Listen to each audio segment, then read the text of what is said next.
Hello race fans, welcome back to Garden Canyon Run for the Spring Classic and the mayhem that is going down in the garden. As a reminder, this track is under construction, it is not safe, and these 64th scale drivers just do not care, and we are getting on with it. This is Brock Wheeler, I'm going to be bringing you all the action today. We've got Group 3 here. We're going to see if anyone can make it down into the finish straight on the track today. And here's a look at the track. We start up here going around the perimeter of the fence. We hit checkpoint 1 and checkpoint 2 before we drop down into the garden itself. It is where a lot of the mayhem happens right there. Checkpoint 3 is right at the entrance to Painter's Tape Gully.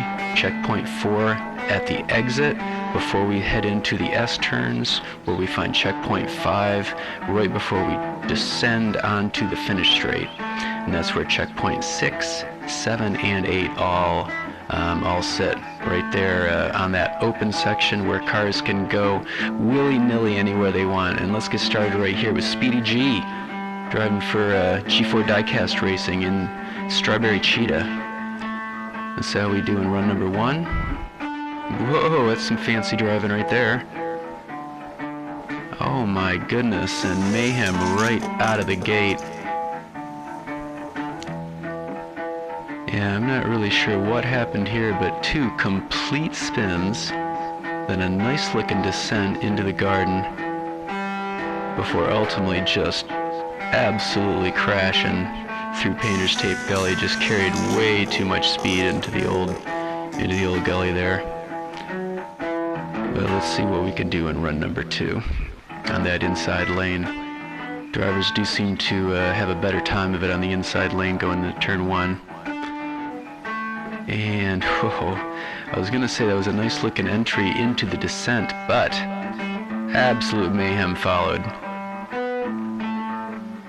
Yeah, just got off track there at that there's a bit of a hump partway down the descent, and it just threw Speedy G right off it. Alright, moving right along, we've got Sam Hall here, normally driving for Team DRT, here for Team G4 Diecast Racing today in that Mitsubishi Eclipse. And despite looking like a pretty nice handling car on this track, took a bad line in the turn 1 and just flipped right over onto his roof. Let's see what we can do in turn 2 here. Run number 2 on the inside lane. Whoa, just barely holding it together as we get down onto the descent following checkpoint 2. Let's see what happened there. Looks like we had some trouble right on the entry into that descent. Oh yeah, bang, right into that barrier wall. Did a full barrel roll before keeping it together. Nice job driving there, Sam. Right, alright, moving right along. We got Nick Devers here in the Governor, the black Governor.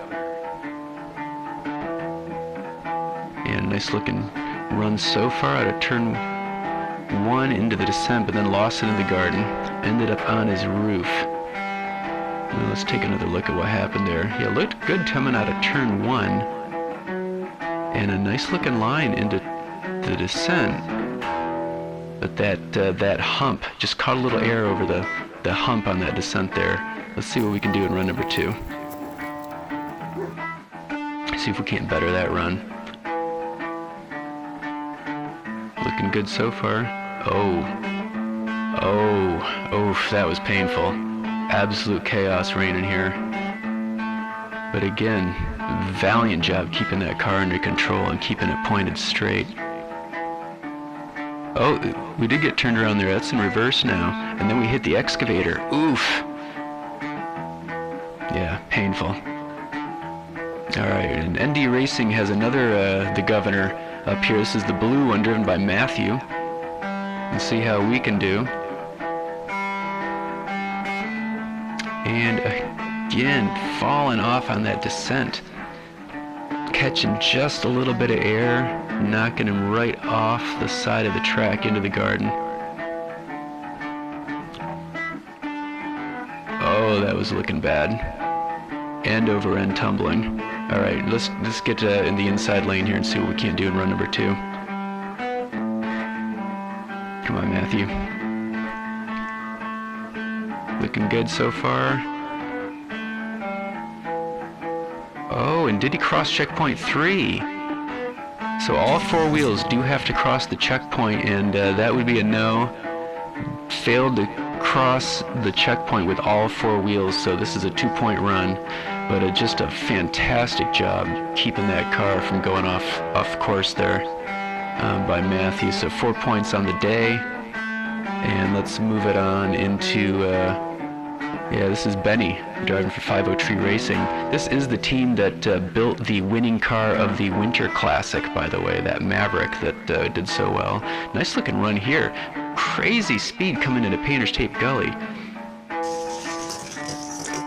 Oof, we'll have to check the replay to see if they were able to cross checkpoint 4 or not.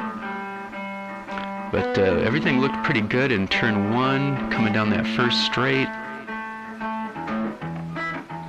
Great job coming down to the descent, but just carried so much speed and slammed into the wall in Painter's Tape Gully and did not cross checkpoint 4.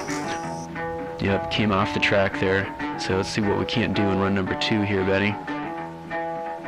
Beautiful Challenger, by the way. Looking good so far. Oof, and that trouble spot right at the top of the descent. Also causing trouble for Benny, but he managed to keep it on his wheels there. Look at the power as he just burned out of turn 1 and just, lost in that same spot where Nick and Matthew both had a little bit of trouble as well.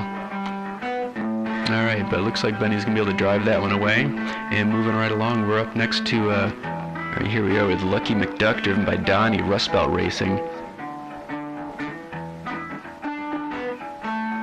This is a nice looking car, and a nice looking run. Managed to keep it together into Painter's Tape Gully, but not come out the other end. Lost a lot of momentum there on the downhill section. But that car itself, that is a Hot Wheels Bullet Goat casting, and it's a nice feeling, nice running car that I think is going to do well on this track. Let's see what he can do on run number 2 on the inside lane.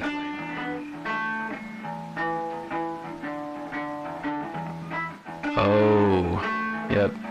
Took a high line, lots of power into turn 1, and just flipped right over on his roof. And this is a good point. Let's keep in mind there is going to be one last chance that every car is going to get to have one more run to try to earn an extra set of points. So it's going to come after we do all 4 groups through their first turn here. So moving right along, we're up to Eric now, driving this Lancer Evolution. Eric is the one driver that's been involved in every single tournament that we've had here at Garden Canyon Run so far.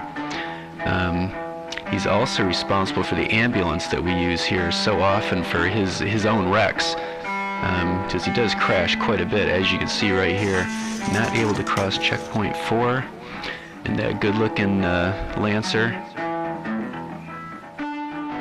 And I'm going to point out that I think Eric has a bit of an advantage that he doesn't even know about here.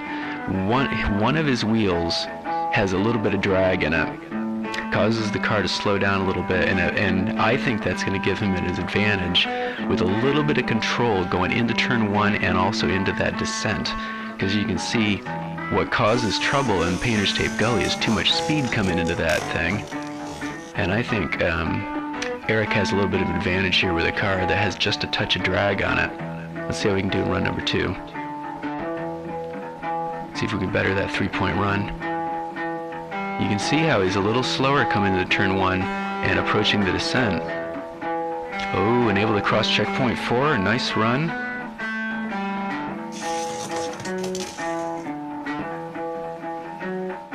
Yeah, that was a beautiful line through turn 1. Got a little bit, little steering issues approaching turn 2 in the descent, but really nice job. And just slammed into the wall in Painter's Tape Gully, but did manage to get back onto his wheels, cross checkpoint 4. That's a 7-point run. And we're up to the last car of the day. That's Cupcake, driving the Cupcake Crusader for Rust Belt Racing.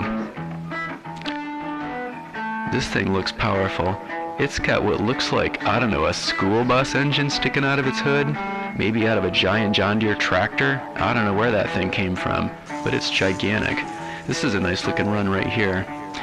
Wasn't able to carry momentum all the way through checkpoint 4, however. But look at this,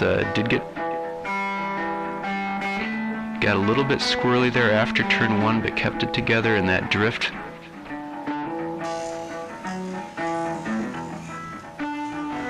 Yeah, let's see what we can't do in run number 2 here. See if we can't get a little bit better of a run. But that wasn't bad at all. All right, inside lane for Cupcake.